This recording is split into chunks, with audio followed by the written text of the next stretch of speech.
Hey, what's up, Scott? Here's the video that goes along with this blog. So we're talking about how to qualify for a mortgage in Canada. So there's many steps and many things that come into play when we're looking for a mortgage and what we do to approve you. So number one, I would say, is understanding your credit score. In Canada, you're going to want a 600 plus FICO score. There is a way that you can look at your own FICO score online. It's Equifax.ca, and I think it costs like 29 bucks, but it doesn't hurt your credit at all. It's always something good to look at. But if you're interested in seeing what your credit score is, that's an easy way to do it. But we do want 600 plus. If you're under 600, you go on to the B side, which is usually a little higher rates, maybe some fees involved. So if you want to stay on the A side, you're going to be 600 plus. Number two, GDS, TDS. So we always talk about ratios. I guess that's number 2 and 3. Ratios, income to debt. So what we want to do is stay under 39% of your income in house debt. House debt being principal, interest, so mortgage payment, heat, apparently you need heat to live in Saskatchewan, odd, and taxes, so property taxes. Only 39% of your income can go to these. If you're buying a condo, that does come into play as well, so condo fees would be added into that as well, but PITH is the acronym. If you're looking for your total debt service ratio, so throw in your car loans, your student loans, your credit cards, everything else, and your house, we have to stay below 44% of your income in total debt. Those are government regulated numbers. How we get to your income is kind of where we can find a higher approval. Gather sufficient down payment. So in Canada, you need 5% of your first 500,000. So if you're buying a home for 500,000, you need 25 grand.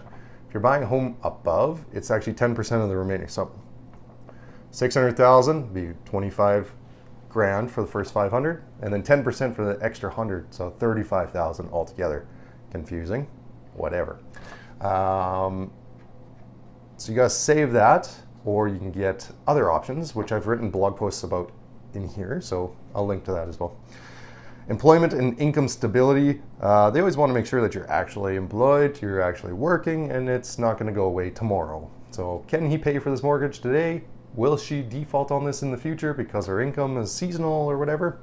So it's very important that we start having strong income and strong income history. That being said, if you're new to your job, it's a professional job, we can get away with being on probation because the rest of the stuff is strong. So it's all about the whole picture, but these are just things that we look for. Considering mortgage insurance. So CMHC is a mortgage-backed insurance in Canada. So if you have less than 20% down, you pay for the mortgage insurance. I've talked about it in a further blog post. I'll also link to that in the actual words. The documents you'll need. This is where people think, holy cow, this is so hard to get a mortgage. Number one, get me your driver's license. This is actually not a stipulation in Canada or in Saskatchewan for a mortgage, but we like to go above and beyond as a company. We like to make sure that we're doing our job correctly and make sure who's applying for the mortgage is actually who I'm talking to. So I always ask for a photo ID, whether it's your passport or your driver's license or whatever. Proof of income. So if you're a salaried employee, I'm probably going to ask you for a letter of employment, pay stub, and likely your last 2 years T4s. That way I get a whole picture and can use the most amount of income possible. If you're business for self, there is a note in the blog. It gets a little more difficult. So anyways, let's just keep it at that. Business for self, I can change what I need. Down payment, we usually ask for 90 days history of your savings if you're using savings. If it's a gift, I'll send you a gift letter from the lender that we're using, and then we want to see it deposited into your account. Proof of assets and liabilities. Mostly this is a verbal thing where I ask you what kind of assets you have, what kind of liabilities you got, and then we'll put it into the application and send it away. It's always good to know which bank that's with, what kind of vehicle you got. Just helps develop that net worth. A copy of the purchase and sale agreement. So if you're buying a new place, we'll need an offer to purchase from your real estate agent and a copy of the MLS from them as well.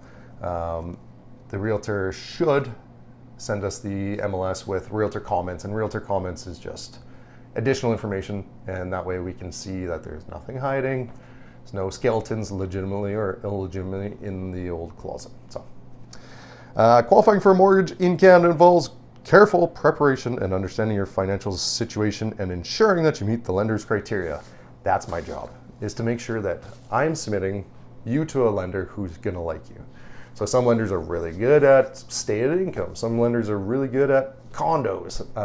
It's all about knowing who does what and what well.